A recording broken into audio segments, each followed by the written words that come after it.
প্রিয় শিক্ষার্থী বন্ধুরা, তোমাদের সকলকে স্বাগত জানাই অপূর্ব মান্না হোম টিউটর ইউটিউব চ্যানেলে। আজ আমি তোমরা যারা এবছর 2023-24 উচ্চ মাধ্যমিক পরীক্ষার্থী, তোমাদের উচ্চ মাধ্যমিক পরীক্ষাকে লক্ষ্য করে এইচএসের এবিটে টেস্ট পেপার থেকে বাংলার 266 নম্বর পেজের যে এমসিকিউ প্রশ্নগুলো রয়েছে ওই প্রশ্নগুলোর সমাধানের ক্লাস নিয়ে এলাম। তুমি যদি আমার চ্যানেলে নতুন হয়ে থাকো অবশ্যই চ্যানেলটাকে সাবস্ক্রাইব করে নেবে, বেল আইকন নোটিফিকেশন ওপেন রাখবে সমস্ত ক্লাসের নোটিফিকেশান পাওয়ার জন্য। তো দেখো আমরা এই 266 নম্বর পেজের মধ্যে এসছি। তো এখানে দেখো কি বলা রয়েছে, বহু বিকল্প ভিত্তিক প্রশ্নাবলী।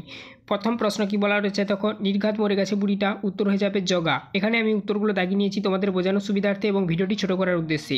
নেক্সট প্রশ্ন দেখো, বসিনি লুকিয়ে উৎসবকে কী খেতে দিয়েছিল? ছাতু। তারপর দেখো গ্রুয়েল কথাটির অর্থ হলো ভাতের ফ্যান। তারপরে প্রশ্ন দেখো, বৃষ্টিতে তা হলো ধারালো। এখানে ধারালো হয়ে উঠেছে রাঢ়বঙ্গের শীত। ঠিক আছে। তারপরে দেখো নেক্সট প্রশ্ন, এ হলো ভগবানের মার, এ কথা বলেছিল সতীশ মিস্ত্রি।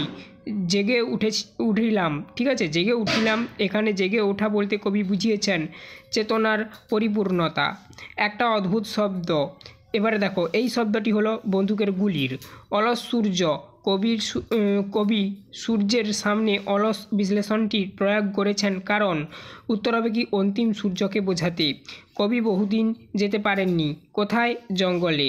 জীবনকে উপলব্ধি করা যাবে না। কোথায়? ঘরের মধ্যেই।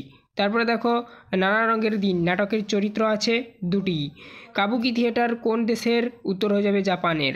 নেক্সট প্রশ্ন দেখো কি বলা রয়েছে, আমি একদম একা, একেবারে নিঃসঙ্গ, বক্তাকে? উত্তর হবে রজনীকান্ত চট্টোপাধ্যায়। অপশান খ এই প্রশ্নটার উত্তর হবে। পরের পেজে যাচ্ছি। দেখো কি বলা রয়েছে, lives but a walking shadow, a poor player.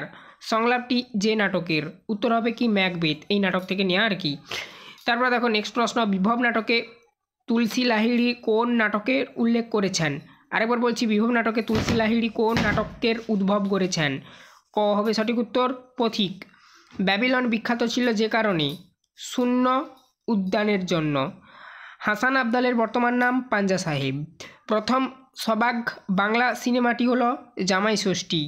Bangla cricket খেলায় প্রচলন করেন শারদানন্দন রায়চৌধুরী। কোন বিখ্যাত শিল্পী কালীঘাট পট কিনেছিলেন? পিকাসো। অনুসর্গের অপর নাম পরসর্গ। একই পদ পাশাপাশি দুবার বসার প্রক্রিয়াকে বলে? পদদৌত। এই ছিল টোটাল তোমাদের এমসিকিউ প্রশ্নগুলো। আশা করি তোমরা বুঝতে পারলে। এরপর আমি নেক্সট ভিডিওতে এসিকিউগুলো আলোচনা করে দেব। ঠিক আছে। চ্যানেলে নতুন থাকলে অবশ্যই চ্যানেলটাকে সাবস্ক্রাইব করে নেবে, বেল আইকন নোটিফিকেশন ওপেন রাখবে। তোমাদের আর্টস কমার্স সায়েন্স তোমরা যে স্ট্রিম থেকেই পড়ো না কেন সমস্ত বিষয়ের দেখো নাম দিয়ে এবিটি এর সলিউশনের ক্লাস বের হচ্ছে। সমস্ত বিষয়ের নাম দিয়ে প্লেলিস্ট তৈরি করা রয়েছে, প্রত্যেকটি ভিডিওর ডেসক্রিপশানে লিঙ্ক দেওয়া রয়েছে, অবশ্যই চেক আউট করবে। আজ এই অবধি, সবাই ভালো থেকো, দেখা হবে নেক্সট ভিডিওতে। অবশ্যই চ্যানেলটাকে সাবস্ক্রাইব করে নেবে।